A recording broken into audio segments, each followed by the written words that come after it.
Nevada is the worst place in America to get lost. Its endless flatlands of sand and scrub brush make it hard to orient yourself. And even if you do manage to find your way, there's virtually nobody out there to help. So when you're driving through the state and see someone stranded at the side of the road, which made her look like an extra from The Wizard of Oz, and she had bright red hair that reminded Robert of a carrot. But the most striking thing about her was how still she was. Unlike normal children, she wasn't kicking up a fuss, screaming, or crying. She just stood there silently with her arms outstretched. You might want to consider helping them, or just keeping on driving. That was what most motorists did when they passed by the strange girl standing on the side of the road. But not Robert Wahlberg. The only evidence she ever existed was her blue jacket, which Robert quickly handed to the paramedics. If he didn't find the girl soon, she would get lost in the Nevada desert and die. Before Lily disappeared in the hospital, she was wearing a blue jacket. Robert opened the back door to check if it was still there, but it was gone.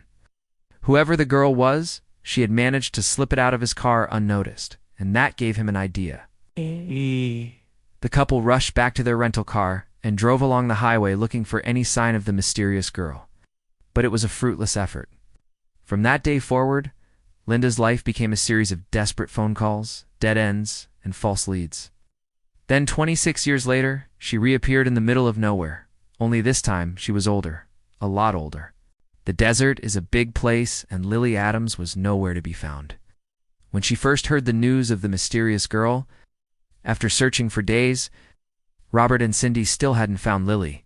They flew back home to California without her, but she was always on their minds. She couldn't help but feel a glimmer of hope. The two hit it off right away, and Linda filled Robert in about everything. They informed her that they had found the jacket and asked if she wanted to come and identify it. When she got to the station house, she noticed something odd. As the weeks went by, they started spending more and more time together, even going on vacation to Hawaii. When she got to his house, he was shocked to see her. He had no idea she was looking for her daughter. Otherwise, he would have told her where the jacket was. When she pressed the police for answers, they admitted they had already given the jacket to a private citizen.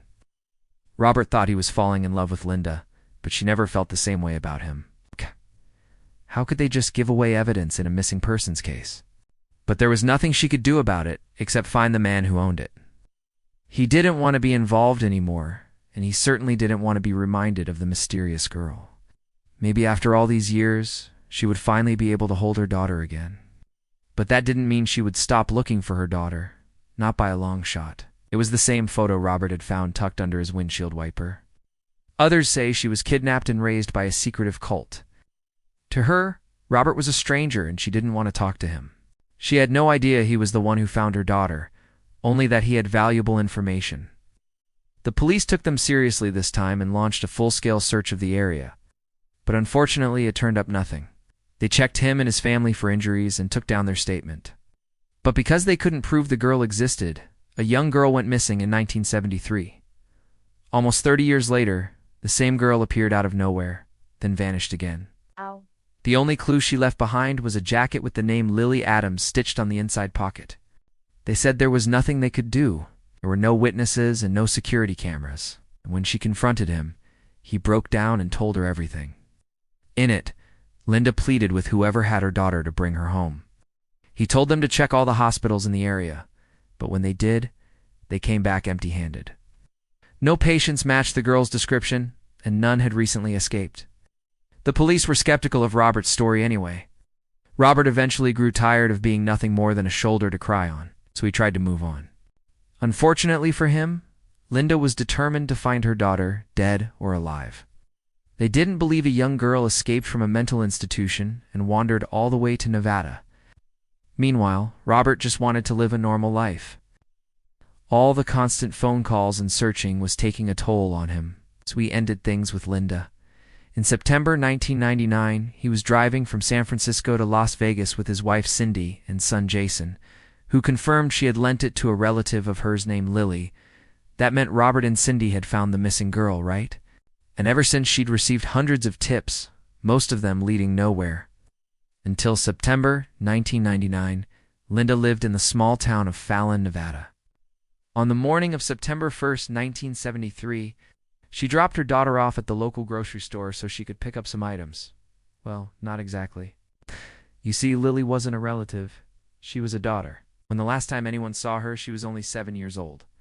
It was around 4 a.m., and they were alone on a long stretch of highway between the ghost towns of Rachel and Amargosa Valley. That's when they spotted a young girl waving her arms frantically for help. She was wearing a long white dress, brown shoes, and a blue jacket. The couple pulled over and got out to check on her. But before Robert could say a word, the girl walked past him and got into the back seat of their car. He was taken aback by how thin and light she was, like a doll made of wax. The entire time she didn't speak, just stared straight ahead at the road. Soon as the girl saw all the commotion, she jumped out of the car and ran away. Robert immediately chased after her. They ran past the hospital and down a dark alley, but when he looked back, she was gone. It was like she evaporated into thin air. Robert asked the little girl if she was okay, but she didn't respond. Her eyes were vacant, her face pale and expressionless. Cindy wanted to drive her to the nearest gas station so she could ask for help or maybe even call the police. But Robert wanted to go a step further. He wanted to drive her to the hospital. As they sped along the dark desert highway, Robert turned to the girl and asked her name. Still, she wouldn't speak, but she mouthed the words Lily Adams. He assumed that was her name. When they finally reached the emergency room, the staff rushed to greet them. He returned to the hospital as fast as he could, but by then she was nowhere to be seen. Now that the sun was rising, Robert knew time was running out. Just as Robert began to lose hope, he remembered something. Robert called the police back and explained that he believed the girl had been an escaped mental patient. So instead, they focused their efforts on finding out who owned the jacket. The police tracked down the owner. Her mother, Linda Adams, had reported her missing almost 3 decades ago. When Lily was done, she should have left the store and headed home, but she never did. Meanwhile, Lily was nowhere to be found. Linda was a warm and friendly woman who always dressed in black. That's why everyone in town called her Blackie. But unfortunately, it wasn't meant to be. One day, Robert decided to search the internet for stories about missing children. And that's when he came across an article about Lily.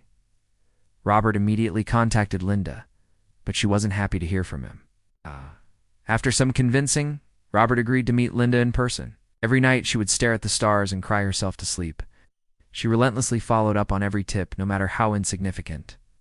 Days later, she got a call from the police. Besides the scratches and dirt, the jacket looked brand new. Linda immediately knew something was wrong. Linda was furious. With the help of the police, Linda tracked Robert down. Linda asked Robert if he could take her to where he found the jacket, but he refused. Although confused, Linda understood that Robert needed his space, so she left him alone. About a week later, she got another surprise visit from the police. It's time they brought a photo with them. On the back, it said September 3rd, 1973. At that point, Linda knew beyond a shadow of a doubt that Robert had found her daughter. Together, they went to the police and demanded they reopen the investigation. To this day, nobody knows what happened to Lily Adams. Some say she ran away from home and started a new life somewhere else. Whatever really happened, we may never know. All we have are the facts.